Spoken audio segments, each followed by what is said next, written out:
ఇప్పుడు నేను చూపించబోయేది టిఫిన్ కింద తింటారు. కానీ పలహారము అంటారు, టిఫిన్ అంటారు. ఏదైనా కానియండి.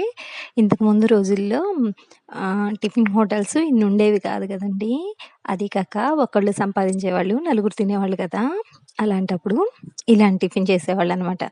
అంటే సుమారు 20 ఏళ్ల క్రితం అనమాట. అయితే వేడన్నము ఉదయాన్నే వండేస్తారనమాట.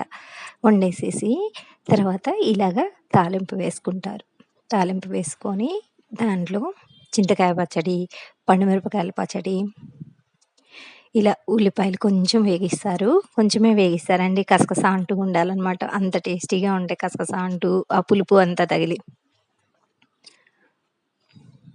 చింతకాయ పచ్చడి, పండుమిరపకాయల పచ్చడి ఇలా వేసి కలుపుతారు.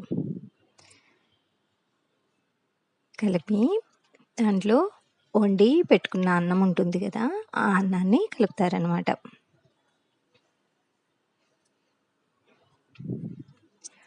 ఇది చాలా చాలా రుచిగా ఉంటుందండి.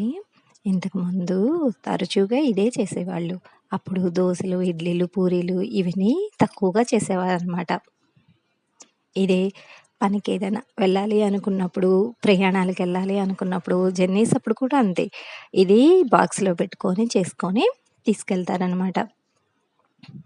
ట్రైన్‌ల్లో, బస్సుల్లో ఏది పడితే అది కొనుక్కునేవాళ్ళు కాదు.